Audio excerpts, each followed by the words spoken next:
Now, we talked about what the trusted computing base has to do, whether we take the security kernel approach or we don't, but we largely sort of focused on what it has to do. When we say revisiting assurance, what we're really talking about is, well, how well does it do that? As the example we used before, somebody's trying to sell you an operating system, which is, as we said, is the de facto trusted computing base, and they're making all kind of claims about how trusted it is. When we say we want sort of the level to get a sense of the level of assurance, somebody has to sort of convince us. So let's just sort of quickly talk about a couple of sort of ways in which assurance can be provided. Well, one thing they can do is saying, we did implement it.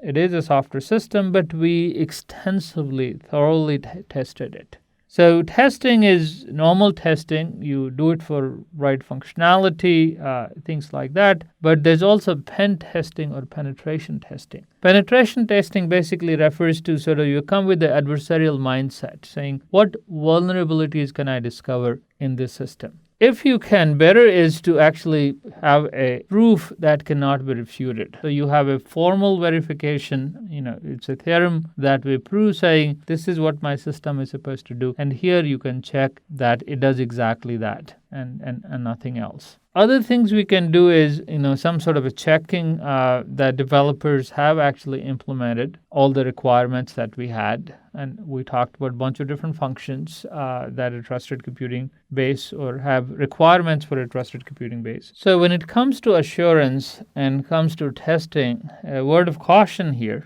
we should look into what exactly does testing give us in terms of assurance. So remember, testing is good for showing that there is a problem. Testing obviously cannot demonstrate absence of a problem. You can't say, well, I ran all these tests, so there are no problems. Okay? Tests can only demonstrate problems that you can find. And the variety of testing, testing is something that we do fairly frequently in the software development process, in the QA process, quality assessment process. And one kind of testing, for example, is regression testing. That says when we enhance a system, add features to it, patch it, well, it's a new system, it's a different system. So regression testing says you run the tests that we had to make sure that these alterations that we did or the changes we made don't break functionality, or it could be for performance. However, the key takeaway from here is really the first two bullets, which is, testing is important, it's useful to discover problems. If you've done a lot of testing, it increases your level of assurance or confidence. But of course, it doesn't guarantee that there are no more problems that may be left with the system.